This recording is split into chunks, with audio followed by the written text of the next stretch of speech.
RTC depot మేనేజర్ల నిరంకుశ వైఖరి నిరసిస్తూ కార్మికులు ఆందోళనకు దిగారు. బుధవారం కడప జిల్లా జమ్మల్మడుగు ఆర్టీసీ డిపో ఎదుట గ్యారేజీ కార్మికులు, కండక్టర్లు, డ్రైవర్లు ఒకరోజు రిలే నిరాహార దీక్షలో పాల్గొన్నారు.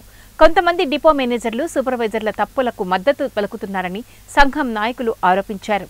సమస్యలను పరిష్కరించాలని జిల్లా ఆర్టీసీ అధికారుల దృష్టికి తీసుకువెళ్లినా తమ సమస్యలు పరిష్కారం కాలేదని వాపోయారు. ఇప్పటికైనా తమ సమస్యలు పరిష్కరించకపోతే జిల్లా వ్యాప్తంగా ఆందోళనలు ఉధృతం చేస్తామని అన్నారు. నిర్వహించాల్సిన అవసరం ఏర్పడింది.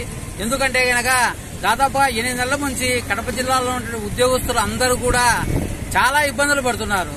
ఆ ఇబ్బందులని తొలగించి మేము కూడా ఈ ఆందోళన కార్యక్రమాలు నిర్వహించకుండా నివారణ చర్యలు తీసుకోండి అని చెప్పేసి గౌరవ డిప్యూటీ గారికి పదే పదే విన్నవించినాము. మేము ఎన్నిసార్లు విన్నవించినా గానీ ఆయన పట్టించుకోవడం వల్లనే మేము ఈ రోజు ఈ ఆందోళన కార్యక్రమాలు చేస్తున్నాము. మేమేమి గవర్నమెంట్ కు వ్యతిరేకంగా ఈ చర్యలు చేయడం లేదు. అలాగే అదేవిధంగా గవర్నమెంట్ పాలసీలకు వ్యతిరేకంగా మేము చేయడం లేదు. అదేవిధంగా ఆర్టీసీ పాలసీలకు సంబంధించి కూడా మేము ఎక్కడ కూడా వ్యతిరేకంగా